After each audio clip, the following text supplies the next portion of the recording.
Hello dear friends, welcome है आप सभी का तनु क्लासेस 8 को में। तो आज के इस क्लास में हम लोग कवर करने वाले हैं इंग्लिश के मोस्ट इंपोर्टेंट क्वेश्चन जो आपके board exam plus scented exam दोनों के लिए काफी कारगर है। यहाँ से आपको डायरेक्टली क्वेश्चन देखने के लिए मिलेंगे एग्जाम में, इसलिए सभी क्वेश्चन को कवर करेंगे, कोई भी क्वेश्चन को आप इग्नोर नहीं करेंगे। जो भी क्वेश्चन मिस्टेक होता है फटाक से स्क्रीनशॉट लीजिए और स्क्रीनशॉट लेके एक से दो बार देखिए, आपको याद हो जाएगा। ये भी एक याद रखने का तरीका होता है, ठीक है। मेरे साथ सभी क्वेश्चन का आंसर को कमेंट करते हुए चलना है, क्योंकि कमेंट करेंगे तो आपका कॉन्फिडेंस लेवल और भी बढ़ेगा। तो चलिए स्टार्ट करते हैं। ये सभी क्वेश्चन जो है मोस्ट इंपोर्टेंट है। एक बात मैं बता दूं, आपका जो बुक पर्सन है वो दो पार्ट में बटा हुआ है, पोएट्री सेक्शन और प्रोज सेक्शन। तो पोएट्री सेक्शन से जितने सारे इंपोर्टेंट ऑब्जेक्टिव क्वेश्चन आज तक बोर्ड एग्जाम में पूछे गए हैं, वो सभी क्वेश्चन को हम लोग इस क्लास के अंतर्गत कवर करने का प्रयास करेंगे, ठीक है। तो चलिए स्टार्ट करते हैं। फर्स्ट क्वेश्चन आपके स्क्रीन पर काफी सिंपल और आसान क्वेश्चन है। पूछा गया है कि the line NOR in the hope the world can show a fitter love for मी। तो ये जो लाइन लिया गया है ये कहां से लिया गया है? सिंपल और आसान क्वेश्चन है। सबसे पहले ये लाइन का मतलब होता है नोर इन द होप, यानी मैं इस उम्मीद में नहीं हूं। The world can show a fitter love for मी, यानी ये दुनिया मेरे लिए एक अच्छा प्यार दिखा सकती है, या फिर ये दुनिया में एक मेरे लिए अच्छा प्यार हो सकता है, ठीक है। तो ये जो लाइन लिया गया है कहां से लिया गया है? फायर से, या फिर टू ऑटम से, या फिर आपका स्नेक से, या फिर sweetest love I do not go से। बिल्कुल हो जाएगा sweetest love I do not go से, यानी sweetest love I do not गो जो आपका पोएम है, फर्स्ट पोएम पोएट्री सेक्शन का, जॉन डॉन के द्वारा जो लिखे गए हैं। जॉन डॉन अपने पत्नी से, अपने बिलव से एंड नो मोर से कहती है कि nor in the hope the world can show a fitter love for me, मैं इस उम्मीद में नहीं हूं कि ये दुनिया मेरे लिए एक अच्छा प्यार दिखा सकती है, ठीक है। तो ये जो लाइन लिया गया है sweetest love I do not go से, ऑप्शन आपका यहाँ डी बिल्कुल करेक्ट हो जाएगा फर्स्ट नंबर क्वेश्चन का, ठीक है।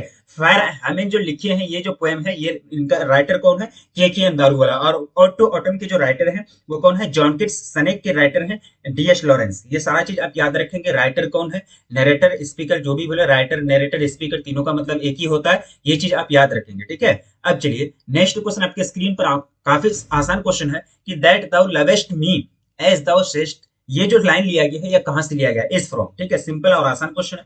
ये भी लाइन आपका लिया गया है sweetest love I do not go से, यानी कहता है कि that thou lovest me as thou sayest, यानी कहने का मतलब ये हुआ कि जैसे आप कहते हैं, यानी जैसे आप बोलते हैं उसी प्रकार आप हमको चाहते हैं, उसी प्रकार आप हमसे लव करते हैं, ठीक है। तो ये भी लाइन जो लिया गया है sweetest love I do not go से लिया गया है। ये लाइन जो कहते हैं sweetest love I do not go poem में जॉन डॉन अपने पत्नी से, अपने बिलव्ड से एंडमोर से कहते हैं, ठीक है। वो जो जर्मनी जा रहे होते हैं छोड़ करके कि हम 2 दिन के लिए जर्मनी जाना चाहते हैं, जैसे सन जो है ढलता है, उनके बाद सुबह फिर उग जाता है, उसी तरह से हम आपकी लाइफ में फिर दोबारा आ जाएंगे। तो ये सारी बातें चलती है। वैसे भी आपको समरी पढ़ा दिया गया है, आप समरी अगर अच्छा से नहीं पढ़े हैं तो फिर भी आपको समझना नहीं आएगा समझ में, इसलिए पहले आप समरी पढ़ेंगे तभी आप चैप्टर से रिलेटेड, पोएम से रिलेटेड क्वेश्चन को सॉल्व करेंगे। समरी को पढ़ना बहुत जरूरी है, क्योंकि 5 मार्क्स का आपको समरी पूछा जाएगा तो आपको एक्सप्लेनेशन करना होगा, और जब तक आप समझेंगे नहीं तब तक वहां फिर आप नहीं लिख पाएंगे, ठीक है। तो इसलिए समरी को सबसे पहले आप लोग याद रखेंगे, ठीक है। तो यहाँ ऑप्शन डी आपको टिक करना है सेकंड नंबर क्वेश्चन का। अब चलिए नेक्स्ट क्वेश्चन आपके स्क्रीन पर आसान है और सिंपल क्वेश्चन है कि John Donne is going to dash leaving his wife behind, ठीक है। वाइफ की जगह आपको बिलव्ड भी दे सकता है, ठीक है। तो जॉन डॉन जो जा रहे थे अपना वाइफ को छोड़ करके, अपना बिलव्ड को छोड़ करके, वो कहाँ जा रहे थे? सिंपल सी बात है, कभी मतलब कविता में आपको पढ़ाया गया है, यानी पोएम में आपको पढ़ाया गया, वो जर्मनी जा रहे थे। कहाँ जा रहे थे? जर्मनी जा रहे थे। तो ऑप्शन आपको यहाँ क्या करना है? एक टिक करना है, ऑप्शन ए बिल्कुल राइट आंसर हो जाएगा। अब देखिए नेक्स्ट क्वेश्चन आपके स्क्रीन पर और आसान क्वेश्चन है। वीडियो को जो अभी तक लाइक नहीं किए तो प्लीज वीडियो को लाइक कर देंगे, अपने दोस्तों में एक बार जम करके शेयर कर देंगे। एप्लीकेशन जो डाउनलोड नहीं किए हैं वो प्ले स्टोर में जाएंगे, सर्च करेंगे तनु क्लासेस, वहां आप एप्लीकेशन ज्वाइन कर लेंगे, क्योंकि एप्लीकेशन में बहुत ही जल्द नोटिफिकेशन आने वाला है। और एप्लीकेशन को अगर आप प्ले स्टोर में नहीं सर्च कर पाते हैं तो आप जाइए टेलीग्राम में, वहां लिंक शेयर किया गया है, वहां से आप आराम से डाउनलोड कर सकते हैं, ठीक है। अब देखिए dash wants to gladly accept देते, डैश की जगह आपको भरना है पोएट का नाम भरना है, पोएट पोएट नरेटर स्पीकर जो भी है उसका नाम भरना है। Dash wants to gladly accept death, यानी wants to gladly accept death, यानी खुशी से मौत को एक्सेप्ट करने की जो इच्छा है, यानी खुशी से मौत को गले लगाने की जो इच्छा है वो किन की है? बिल्कुल हो जाएगा आपका जॉन डॉन, यानी John Donne wants to gladly accept death. John Donne जो है मौत को तरह से डेथ को खुशी से गले लगाना चाहते हैं। ऑप्शन आपका यहाँ क्या हो जाएगा? सी बिल्कुल करेक्ट आंसर हो जाएगा, ऑप्शन सी बिल्कुल राइट आंसर हो जाएगा। अब देखिए अगला क्वेश्चन आपके स्क्रीन पर है, टीएस एलियट जो लिखे हैं, सिंपल सा आपको बताना है टीएस एलियट कौन सा लिखे हैं? TS Eliot Walter Whitman song of myself है, ठीक है। सो वाल्टर विटमैन जो है सॉन्ग ऑफ माई सेल्फ है, John Donne sweetest I do not go, उसके बाद ode to autumn John Keats है। टीएस एलियट किन के राइटर हैं ये आप लोग कमेंट करके बताइए फटाफट कमेंट सेक्शन में। चलिए नेक्स्ट क्वेश्चन आपके स्क्रीन पर है कि John Donne thinks that death is certain, John Donne जो सोचते हैं क्या चीज फिक्स है, सर्टेन है, डेथ, लाइफ या फिर वर्क या फिर वॉकिंग। ठीक है, तो ये जो डेथ है ना, ये आदमी का मृत्यु, वो क्या है, फिक्स है, तय है। आदमी जब वर्ल्ड में आए हैं, वर्ल्ड में इंसान आया है, जब मानव आए हैं, तो उनको मरना है, यानी उनका मृत्यु तय है। वही बात कह रहे हैं जॉन डोन अपने पोएम में sweetest of I don't know में कि डेथ इज सर्टेन, यानी John Donne thinks that death is certain, यानी ऑप्शन आपका क्या हो जाएगा यहाँ ए बिल्कुल करेक्ट आंसर हो जाएगा। यानी मृत्यु जो होगा क्या है, फिक्स है, मृत्यु बिल्कुल एक तरह से फिक्स है, यानी ये मृत्यु होना ही है। अब चलिए नेक्स्ट आपके स्क्रीन पर आसान है कि the poet is song of my self death for himself. ठीक है, यानी सॉन्ग ऑफ माई सेल्फ के जो पोएट हैं, सॉन्ग ऑफ माई सेल्फ के जो कवि हैं, जो नरेटर राइटर स्पीकर हैं, वो क्या करते हैं, अपने लिए, अपने के लिए क्या करते हैं, चिल्लाते हैं, गाते हैं, हंसते हैं, या फिर शॉर्ट्स यानी काफी ज्यादा चिल्लाते हैं। ठीक है, तो यहाँ जो हो जाएगा सिंग्स, यानी the poet is song of my self sings for himself, यानी जो पोएट हैं सॉन्ग ऑफ माई सेल्फ के, वो खुद अपने लिए गाते हैं, अपने आप में आनंदित होते हैं, अपने लिए वो खुद गाते हैं। ठीक है, तो यहाँ आपको क्या करना है, सिंग्स भरना है, यानी ऑप्शन आपको यहाँ बी करेक्ट आंसर करना है, ऑप्शन आपका बी यहाँ राइट आंसर हो जाएगा।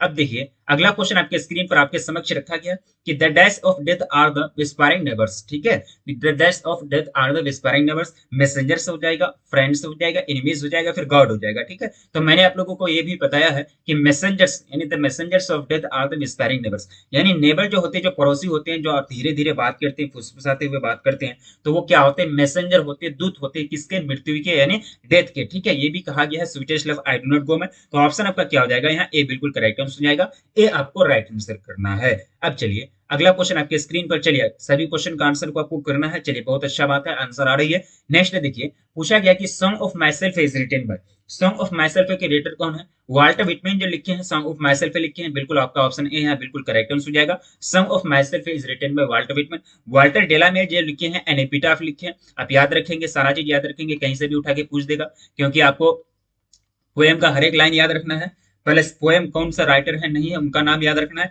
राइटर के नेम के साथ साथ डेट ऑफ बर्थ भी आपको याद रखना है। एपिटाफ रूपर्ट ब्रुक जो लिखे हैं, द सोल्जर लिखे हैं, यानी इनको क्या जाने जाते हैं, वार पोएट के नाम से जाने जाते हैं, द सोल्जर लिखे हैं। जॉन डोन जो लिखे हैं, sweetest love I do not go से लिखे हैं, sweetest love I do not go John Donne लिखे हैं। ठीक है, तो इनको जाने जाते हैं मेटाफिजिकल पोएट के नाम पर। ठीक है, तो यहाँ आपको ऑप्शन ए बिल्कुल करेक्ट आंसर करना है, ऑप्शन ए आपका राइट आंसर हो जाएगा। अब देखिए अगला है कि Walter Whitman is dash years old. ठीक है, वाल्टर विटमैन के जो एज थे, यानी सॉन्ग ऑफ माई सेल्फ के जो राइटर हैं, उनके एज, उनके आयु कितनी थी, तो 37 ईयर्स, कितना, यानी 37 साल के थे वो, 37 ईयर्स के थे। अब देखिए नेक्स्ट है, सिंपल और आसान क्वेश्चन है कि who is known as the people's poet. ठीक है, पीपुल्स पोएट के रूप में किसको जाने जाते हैं, जैसे कि जॉन डोन को मेटाफिजिकल पोएट कहते हैं, जॉन किट्स को रोमांटिक पोएट कहते हैं। ठीक है, तो उसी तरह पीपुल्स पोएट जो है वो वाल्टर विटमैन को कहते हैं। ठीक है, क्योंकि वाल्टर विटमैन जो है लोगों से संबंधित मतलब बहुत सारे कविताएं लिखी हैं, बहुत सारे मतलब उन्होंने मतलब कलेक्शन है उनका, लोगों के ऊपर बहुत सारे कविताएं लिखे हैं, पोएम से लिखे हैं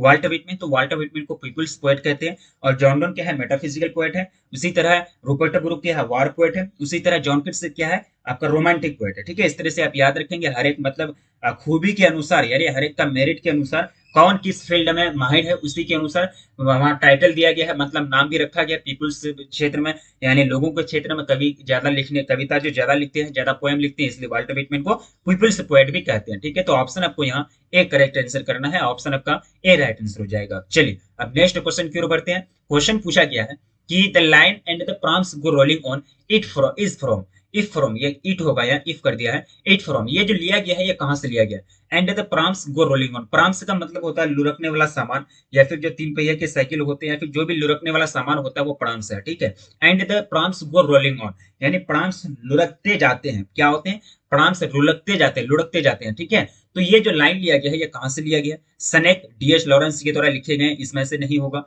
to autumn, ode to autumn, sorry ode to autumn होगा, आउट टू ऑटम यानी जॉन किट्स, ये भी नहीं होगा। Now the lips are falling fast, fire hymn, KKN Daruwalla, बिल्कुल यहाँ हो जाएगा आपका now the lips are falling fast से ये लाइन लिया गया है। And the prompts go rolling on is from it from now the lips are falling fast, यानी ऑप्शन आपका सी यहाँ करेक्ट आंसर हो जाएगा। Now the lips are falling fast आपका थर्ड या फोर्थ पोएम है, आप लोग अच्छे से पढ़े होंगे क्योंकि समरी मैंने आप लोगों को पढ़ाया है। इस पोएम के माध्यम से पोएट ये कहना चाहते हैं कि जैसे जैसे आदमी का एज बढ़ता है, उसी तरह आदमी के हर एक अंग काम करना बंद कर देते हैं। उसी तरह जैसे जैसे पेड़ का एज बढ़ता है, उसी तरह पेड़ के हर एक टहनी थोड़ा सा कमजोर होना स्टार्ट हो जाता है, या फिर उनके पत्ते झड़ने लगते हैं। ठीक है, पत्ते झड़ने लगते हैं, पेड़ के पत्ते झरने लगते हैं, उसी के माध्यम से, इसी को मीडियम मानते हुए पोएट ने जिंदगी में रियल लाइफ में आज इंसान के जो होते हैं वर्क, उसी चीज को दर्शाने का कार्य किए हैं, उसी चीज को बताने का कार्य किया है। ठीक है। अब देखिए अगला है कि nurses to the grave are gone. क्या है कि nurses to the grave are gone. तो ये जो लिया गया है ये कहाँ से लिया गया? ठीक है, आप देखिए nurses to the grave are gone. Nurse जो है इलाज करती है, डॉक्टर होती है, हॉस्पिटल में इलाज करती है, वो भी ग्रेव में चल जाती है, वो भी क्या होती है, देहांत हो जाती है, वो भी उनका मृत्यु हो जाती है। ठीक है, तो ये जो लाइन लिया गया है एनिपिटाफ से, फायर हेमन से, now the lips are falling fast से, फिर द सोल्जर से। ठीक है, द सोल्जर रूपर्ट ब्रुक का, ये तो मतलब अपने इंग्लैंड के बारे में बोलते हैं, इंग्लैंड के बारे में काफी ज्यादा प्रेजेस करते हैं, प्रशंसा करते हैं। Now the lips are falling fast से नहीं, या फिर फायर हेमन या फिर एनिपिटाफ। बिल्कुल आपका हो जाएगा 12th नंबर क्वेश्चन का now the lips are falling fast से ऑप्शन आपका यहाँ सी करेक्ट आंसर हो जाएगा, ऑप्शन सी बिल्कुल राइट आंसर हो जाएगा। अब देखिए अगला क्वेश्चन है, सिंपल और आसान क्वेश्चन है। जितने सारे इंपॉर्टेंट ऑब्जेक्टिव क्वेश्चन बनते हैं 40 सेक्शन का, वो सभी क्वेश्चन लगभग यहाँ कवर हो रहा है आपका। आप याद रखेंगे, जो भी क्वेश्चन मिस्टेक हो रहा है फटाक से स्क्रीनशॉट लीजिएगा, इग्नोर नहीं कीजिएगा। ठीक है, अब देखिए पूछा गया है ये and the Nightingale is dumb and the dash will not come. ठीक है, तो यहाँ जो आपको भरना है, यहाँ ये क्वेश्चन मिस्टेक लग रहा है, थोड़ा सा मिस्टेक है, चलिए पेंडिंग में जाने दीजिए। तो यहाँ एंगल दिया है, ठीक है, एंगल नहीं होना चाहिए, चलिए बाद में ये चेक करेंगे, ये क्वेश्चन मिस्टेक है। ठीक है, अब चलिए नेक्स्ट क्वेश्चन आपके स्क्रीन पर, W H Auden won the dash prize in 1948, यानी 1948 में डब्ल्यू एच अर्डन यानी now the lips are falling fast के जो राइटर हैं, जो पोएट हैं, now the lips are falling fast के जो लेखक हैं, उनको पुलित्जर प्राइज दिया गया था 1948 में। क्या? पुलित्जर प्राइज, यानी W H Auden won the Pulitzer prize in 1948, यानी ऑप्शन आपको यहाँ क्या करना है, ए टिक करना है, ऑप्शन आपका ए यहाँ बिल्कुल राइट आंसर हो जाएगा। अब अगला क्वेश्चन आपके स्क्रीन पर आपके समक्ष रखा गया है कि the dash has become dumb to see the leafless tree. ठीक है, डैश, यहाँ डैश की जगह आपको क्या बनना है, पीकॉक होगा, या फिर हेन होगा, स्पैरो होगा, या फिर आपका नाइटिंगेल होगा। यानी गाने का जो शौक होता है पत्ते को, हरे भरे मौसम को देख करके, वो नाइटिंगेल को होता है। ठीक है, कोकिला को होता है। द नाइटिंगेल हैज बिकम डम, यानी हैज बिकम डम, यानी एक तरह से डम का मतलब होता है एक तो गूंगा बन जाना, यानी एक तरह से पूरा गूंगा हो जाता है, जानते हुए भी नहीं गाता है। ठीक है, तो वो क्या होता है, डम्ब हो जाता है। To see the leafless tree, यानी बिना पत्ते के पेड़ को देख करके, पतझड़ के मौसम में पूरा एकदम एकदम हवाएं चलती है, पत्ते एकदम झड़ जाते हैं, तो उस टाइम नाइटिंगेल को गाने का शौक नहीं होता है। वो लीफलेस ट्री को देख करके उदासी छा जाती है, और वो उनको गाने का शौक नहीं होता, जस्ट वो डम्ब के जैसा व्यवहार करने लगता है कि उसको कुछ गाना आता ही नहीं है। ठीक है, तो नाइटिंगेल क्या हो जाता है, डम्ब हो जाता है, एक तरह से गूंगा हो जाता है, या फिर गूंगा के जैसा होता नहीं है, गूंगा के जैसा व्यवहार करता है, उनको गाने का शौक नहीं होता, क्योंकि वो लीफलेस ट्री को देखता है, पेड़ के पत्ते झड़ जाते हैं, उनको अजब सा लगने लगता है, मौसम ठीक नहीं लगता है। ठीक है, तो ऑप्शन आपको यहाँ क्या करना है, डी राइट आंसर करना है, ऑप्शन आपका डी बिल्कुल करेक्ट आंसर हो जाएगा। अब चलिए नेक्स्ट क्वेश्चन आपके स्क्रीन पर आपके समक्ष है कि ode to dash is an ode. ठीक है, आपको यहाँ पोएम का सेक्शन ही करके उठा दिया है। ठीक है, यानी पोएम का पूरा नाम को टुकड़ा करके नीचे रख दिया है। तो ऑड टू ऑटम, क्या to autumn is an ode, यानी ऑप्शन आपको यहाँ डी करना है, ऑप्शन आपका डी राइट आंसर हो जाएगा। अब देखिए नेक्स्ट है कि dash was a great lover of nature. Dash was a great lover of nature, great lover of nature इसलिए है क्योंकि उन्होंने नेचर यानी प्रकृति से रिलेटेड बहुत सारे पोएम लिखे हैं, बहुत सारे कविताएं लिखे हैं। ठीक है, तो जॉन किट्स हो जाएगा, यानी John kits was a great lover of nature. तो ऑप्शन आपको क्या करना है, ए टिक करना है, ऑप्शन आपका ए बिल्कुल करेक्ट आंसर हो जाएगा। 17 नंबर क्वेश्चन का ऑप्शन ए राइट आंसर हो जाएगा। डब्ल्यू एच ऑर्डन कौन है, now the lips are falling fast के राइटर हैं, रूपर्ट ब्रुक द सोल्जर के राइटर हैं, John Donne sweetest love I do not go के राइटर हैं। ये सारा चीज आप याद रखेंगे। ठीक है, अब चलिए नेक्स्ट क्वेश्चन आपके स्क्रीन पर, kids is a dash poet, kids is a dash poet. मैंने आप लोगों को बताया कि मेटाफिजिकल पोएट जो है वो जॉन डॉन है। कौन है, मेटाफिजिकल पोएट के रूप में जॉन डॉन को जाने जाते हैं। आप देखिए सिंपल सिंपल पूछा जाएगा, ऑप्शन में आपको पूछा जा सकता है, वहां आपको कंफ्यूजन नहीं होना है। वार पोएट के रूप में रूपर्ट ब्रुक को जाने जाते हैं, वार पोएट के रूप में रूपर्ट ब्रुक को जाने जाते हैं। ठीक है, रूपर्ट ब्रुक को जाने थे। रोमांटिक पोएट, हाँ, kids is a romantic poet, यानी जॉन किड्स को रोमांटिक पोएट के रूप में जाने जाते हैं। तो ऑप्शन आपको यहाँ क्या करना है, ऑप्शन ए बिल्कुल राइट आंसर हो जाएगा 18 नंबर क्वेश्चन का। अब देखिए अगला क्वेश्चन है कि to autumn is written by, किसके द्वारा लिखे गए हैं, वाल्टर विटमैन या फिर sorry Walter de la Mare, John Donne या फिर केकियन दारूवाला। ठीक है, जॉन किट्स हो जाएगा, क्या हो जाएगा, जॉन किट्स हो जाएगा। देखिए यहाँ जॉन किट्स है, जॉन डॉन है, या डॉन है या किट्स है, सिर्फ सेकेंड जो नाम है, मिडिल नेम है, उसी में डिफरेंस है, आप लोग याद रखिएगा, इसमें आपको कंफ्यूजन नहीं होना। जॉन डॉन जो लिखे sweetest love I do not go लिखे, वाल्टर टेलामेर एनिपिटाफ लिखे, केकियन दारूवाला ने फायर हाइमन लिखे हैं। कौन कौन सा पोएम लिखे हैं, कौन राइटर के कौन सा पोएम है, इसमें आपको कंफ्यूजन नहीं होना है, नहीं तो फिर 1-2 नंबर आपका ऐसे ही चल जाएगा बोर्ड एग्जाम में। ठीक है, तो ऑप्शन आपको यहाँ क्या करना है, ऑप्शन ए राइट आंसर करना है, ऑप्शन ए बिल्कुल करेक्ट आंसर हो जाएगा। अब देखिए अगला क्वेश्चन है कि John Keats belong to dash. John Keats कहाँ के रहने वाले हैं भाई, ब्रिटेन के रहने वाले हैं। पोएम आपको पढ़ाया गया, पूरा उनका बायोग्राफी आपको पढ़ाया गया। ठीक है, the line I think she was the most beautiful ladies from, यानी ये जो लाइन लिया गया है I think she was the most beautiful lady is from, सबसे पहले ये लाइन का मीनिंग समझेगी। आई थिंक, मैं सोचता हूँ, she was the most beautiful lady of, she was the most beautiful lady, वो सबसे ज्यादा खूबसूरत औरत थी या फिर लेडीज थी। ठीक है, तो ये लाइन कहाँ से लिया गया, मैंने आप लोगों को पोएम में पढ़ाया है कि एन एपिटाफ जो है वाल्टर डेलामियर का एक पोएम है, और एन एपिटाफ में वाल्टर डेलामियर एक लेडीज के बारे में एक्सप्लेनेशन करते हैं, लेडीज के बारे में बोलते हैं, और वो लेडीज क्यों बोलते हैं, क्योंकि वो लेडीज का देहांत हो जाता है और वो लेडीज से उनको काफी ज्यादा लगा होता है। ठीक है, तो वही कहते हैं, वो वाल्टर डेलामियर कहते हैं कि आई थिंक, मैं सोचता हूँ, she was the most beautiful lady, यानी वो सबसे ज्यादा खूबसूरत औरत थी,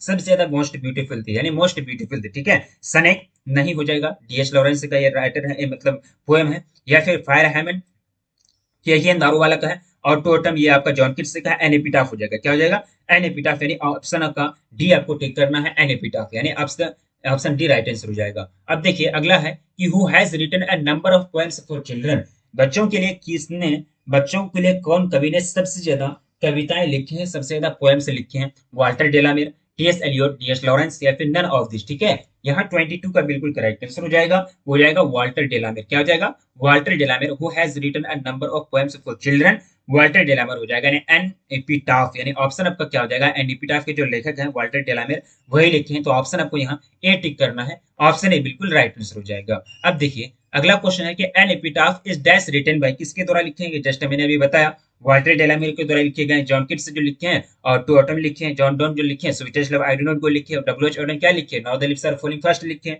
ठीक है, चलिए नेक्स्ट क्वेश्चन आपके स्क्रीन पर है, Walter de la Mare knew a dash वो इज नाउ डेड, वो किसको जानते थे जो अभी डेथ कर गए। डेड का मतलब भी3 है, आपको समझना है कि ये गुजर गया है। ठीक है, तो लेडीज को जानते थे, लेडी को जानते थे, Walter de la Mare knew a lady who is now dead, Walter de la Mare एक लेडीज को जानते थे, एक लेडीज को जानते थे, वो क्या कर गए हैं अभी, जो डेथ कर गए हैं। ठीक है, तो ऑप्शन आपका यहाँ एक करेक्ट आंसर हो जाएगा, ऑप्शन ए बिल्कुल राइट आंसर हो जाएगा। अगला देखिए पूछा गया कि dash is a humorous and ironical poem, तो यहाँ करेक्ट आंसर हो जाएगा एन एपिटाफ। क्या हो जाएगा, एन एपिटाफ, यानी ऑप्शन आपको सी करेक्ट आंसर करना है, ऑप्शन सी बिल्कुल राइट आंसर हो जाएगा। अब देखिए अगला है कि the images and the praises of dash run through both stanzas. ठीक है, तो इंग्लैंड आपको टिक करना है, पूरा आपको पढ़ाया गया है, यहाँ आपका जो ये क्वेश्चन जो है ये आपका प्रोज सेक्शन से क्वेश्चन है। ठीक है, the images and the praises of dash run through both stanzas, नहीं ये आपका द सोल्जर से क्वेश्चन है, मिस्टेक हो रहा है। ठीक है, ये आपका क्वेश्चन द सोल्जर से है, यानी रूपर्ट ब्रूक जो आपका लिखे हैं poem now the lips the soldier, ठीक है, उसी से आपका ये क्वेश्चन है। ठीक है, अब देखिए पूछा गया कि the dust stands for dash me, stands for dash मी। ठीक है, तो यहाँ हो जाएगा